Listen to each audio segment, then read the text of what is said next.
հայտնի դարձավ, որ վեհափառ Հայրապետի ելքը եւս արգելեցին եւ դրան նախորդել էր Նիկոլ Փաշինյանի հայտարարությունն առայն, որ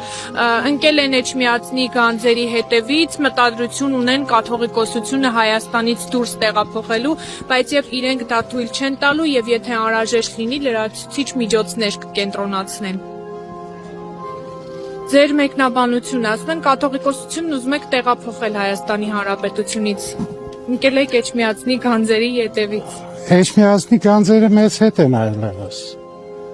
Եվ եթե Էջմիածնի գանձերը մենք կարող ենք Հայաստանից դուրս հանել, ուրեմն Հայաստանում պետություն չկա, չի կարող հսկել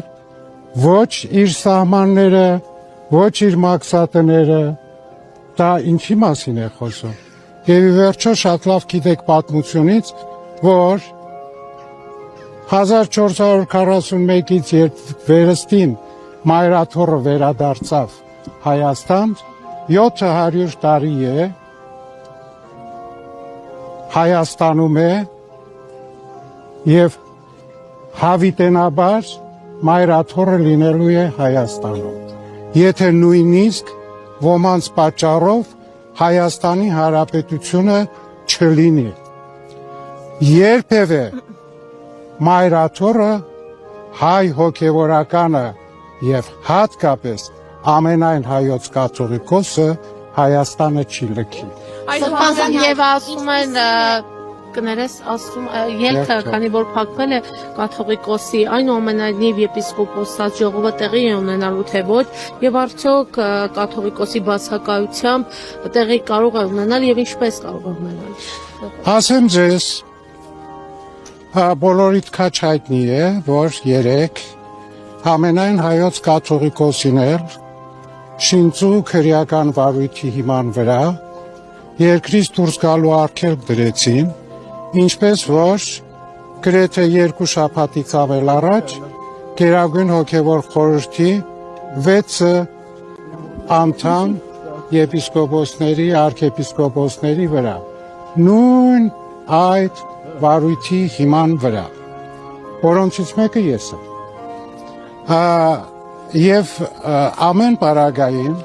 մեր եպիսկոպոսները հավաքվելու են Ավստրիայում, բնականաբար ամենայն հայոց կաթողիկոսի բացակայությամբ փոքրինչ փոխվում է եպիսկոպոսատ ժողովի կարգավիճակը, այն դառնում է եպիսկոպոսած հավաք, որտեղ մեր եպիսկոպոսները միևնույն է հավաքվելու են եւ քննարկելու են զանազան հարցեր հուզող մեր եկեղեցուն եւ հատկապես այսօրվա իրավիճակների հետ։ Որևէ մեկը չի կարող արգելք լինել մեր եպիսկոպոսներին որևէ տեղ հավաքվելու եւ նույնիսկ ոչ միայն հավաք, այլև ամենայն հայոց կաթողիկոսի գլխավորությամբ եպիսկոպոսած ժողով անելու։ Այդ մտածածին, այդ ցնորամիտ բաները, որ եպիսկոպոսատ ժողով Հայաստանից դուրս չի կարող լինել, դրանք պարզապես օդի մեջ գցած խոսքեր են եւ զարմանում են, որ ամեն անգամ, չգիտես ինչու, մի խումբ ապիկարներ ուզում են մեր ժողովրդին պարզապես տկարամիտի եւ հիմարի տեղ դնել, բայց մեր ժողովուրդը շատ լավ հասկանում է այդ ամենը։ Սրբազան քրեական հետապնդում է արդեն հարուցվել եւ բացակայելու արգելքի որպես խափանամիջոց ընտրվել։ Հնարավոր համարում եք, որ նոր այդ խափանամիջոցը փոխեն եւ որոշեն կալանքը կիրառել եւ կալանավորել վեհապարին։ Ես երբևէ չեմ կարող նման ուրեմն պրոգնոզներ տալ։ Նախ եւ առաջ ես տեսնում եմ, որ այսօր մեր երկրում ամեն ինչ հնարավոր է։ Միայն թե լինի ոմանց քաղաքական կամքը։ Սրբազան հայր, կա արդյոք հայտարարություն այն գործարարների, որոնք ամեն տարի միլիոնավոր դոլարների նվիրատվություններ են անում պայծառություն Մայրաթոռի, Սուրբ Էջմիածնի, վարչապետի հայտարարություններին հակադարձող հայտարարություն։ Վարչապետի հայտարարություններին բնավ հակադարձել անիմաստ է, որովհետև այդ մարդը մեր ազգի մեծագույն բարերարների Հայաստանի թշնամի ու գողավազակ է հայտարարում։ եւ կարծում եմ ով իր վրա այդ կարող է առնել, նա էլ պիտի հակադարձի, որովհետեւ գիտեք ամեն անհետ բանի պետք չունի հակադարձել։ Այդ մարդկանց ճանաչում է ողջ ազգը եւ շատ լավ գիտի, թե նրանք ինչ նվիրվածությամբ են մշտապես եղել ոչ միայն եկեղեցու, այլև Հայաստանի Հանրապետության համար ինչեր են արել։ Դրա համար երևի օրը կգա, որ այդ մարդկանցից պետք կլինի ներողություն խնդրել։ Շփազան Նիկոլ Փաշինյանը նաև ասում է, որ իրենք տեղեկություններ ունեն, որ հայ առաքելական եկեղեցու միջոցով գումարներ է գալիս եւ այստեղ քաղաքական նպատակներով է օգտագործելու։ Ինչպես կարձագանքեք։ Արձագանքելու բան չկա, սիրելիներս, նորից էլի ասում եմ, ձեզ ու մեզ հիմարի տեղ են ուզում դնել եւ իրենց քաղաքական հայտարարություններով շատ կարեւոր մի ժամանակաշրջանում պիտի անպայմանորեն այն հեղինակությունները, որ գոյություն ունեն Հայաստանում, ինչ որ ձևով նսեմացվեն եւ նեյտրալացվեն։ Ես չգիտեմ, թե այդ հայտարարությունը դույզն ինչ հիմք կա թե չկա։ Եթե կա, այդ հայտարարությունը չերարվի, այլ վաղուց ի վեր կոռուպցիոն դատարանի վարույթ կլիներ։ Սրբազան այդ ինչու են իշխանությունները այսքան սարսափած եպիսկոպոսատ ժողովից, ինչ Չսարսափած չեն եպիսկոպոսատ ժողովը։ ամեն գնով փորձում են։ Հասկանում եք, սա մի ծրագիր է եկեղեցու դեմ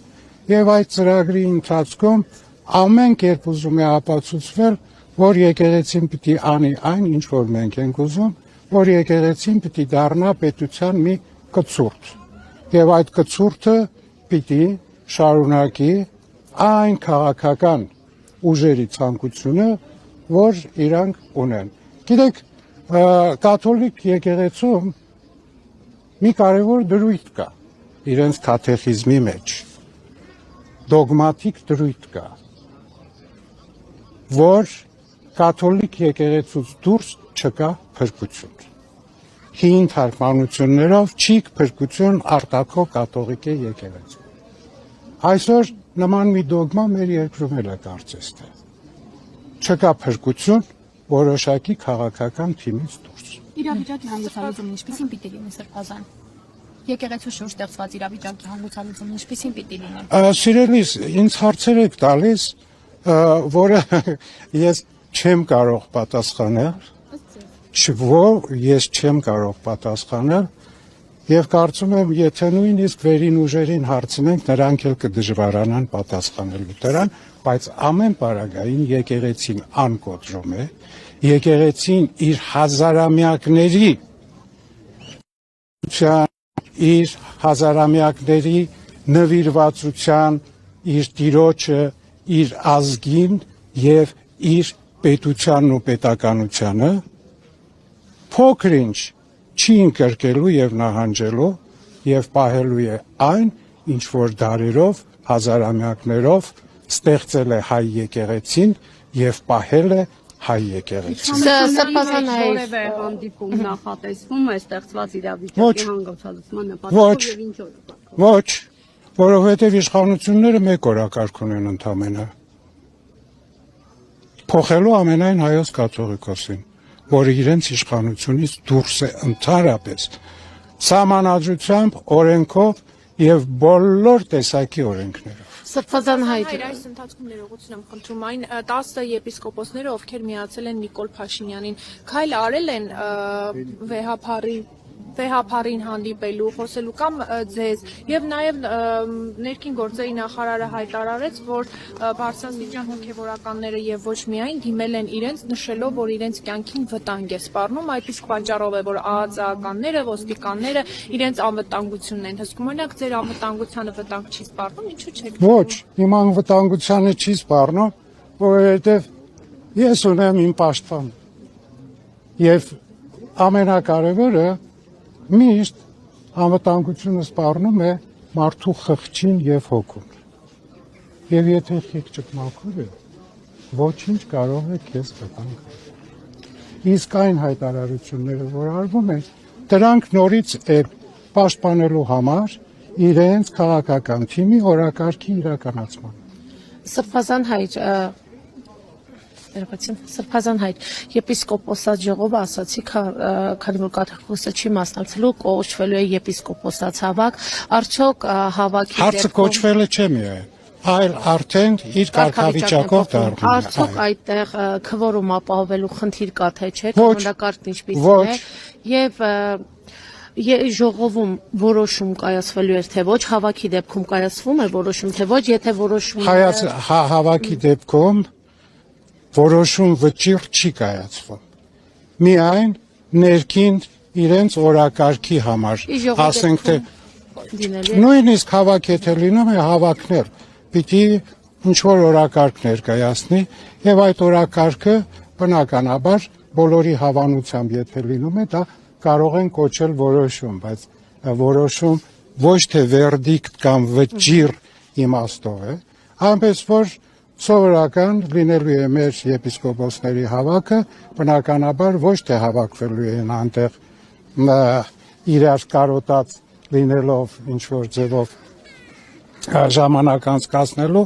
այլ շատ հստակ է, եպիսկոպոսները այդ օրերին իրենց աղոթական միասնությամբ, որովհետև մեր օրակարգի մեջ հատուկ նաև աղոթական մասը կա, ծրագրի քննարկելու են մեր եկեղեցու այսօրվա որոշ հարցեր եւ հատկապես շատ լավ գիտեք ամենաակտուալը ինչն է։ Սրբազան հայր վեհապար հայրապետի տրամադրությունը ինչպիսին է հաշվի առնելով երեկվա վարույթը արգելքը երկրից դուրս։ Եթե ասեմ մենք այսօր սև ենք հակել որ սուքի մեջ եք կհավատաք, բնականաբար գիտեք բաներ կան, որոնց որ վերաբերվում է պարզապես լավ էդ էլ արեցիք հետո։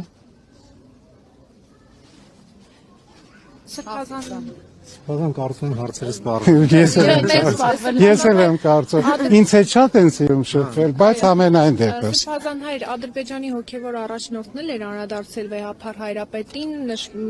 նշելով, որ նրանք պահանջում են գերիների վերադարձ, պատանդարված քաղաքացիների վերադարձ, այդ կերպով եւ դառնում է վեհապար հայրապետը պատերազմի սպառնալիք։ Ձեզ ասեմ,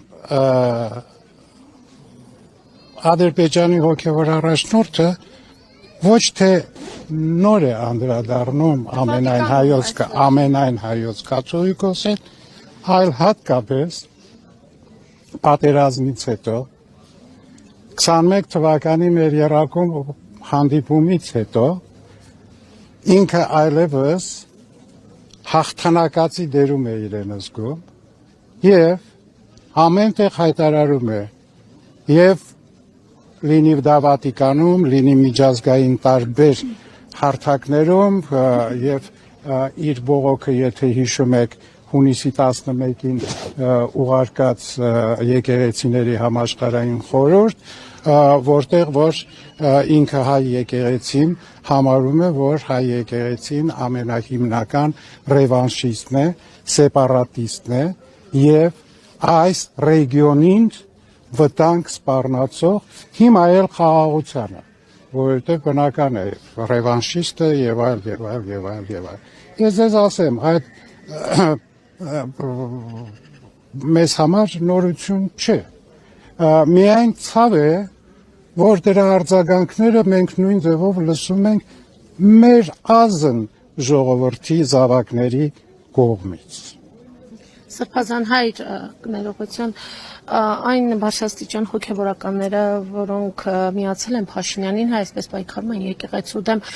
տեղյակ եք արդյոք նրանց սպասում է կարգալուծություն թե ոչ, որովհետև գիտեք համացանցում նաև այդպիսի կարծիքներ, առաջարկություն կա վեհապար։ Սիրելիներս,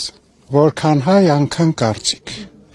Եվ ընդհանրապես ես միշտ մի խոսք եմ ունեցել, որ այսօր ուզում եմ կրկնել եւ շատ անգամներ ասել եմ, որ սովորաբար մարդիկ եկեղեցի գնում են իրենց փոխելու եկեղեցու մեջ, բայց հայ մարդը գնում է եկեղեցին փոխելու նպատակով։ Սա գիտենք, որ այսօր որքան հայ, այնքան կարծիք, որքան հայ, այնքան որոշում։ Բնականաբար այս ամենի մասին մենք էլ այդքան ապիկար չենք, որ չմտածենք, չորոշենք ինչ անելու, բայց գիտեք ինչ է, ի վերջո պիտի թույլ տրվի եկեղեցին իհարկին ժամանակի ինչ որ պետք է պիտի անի։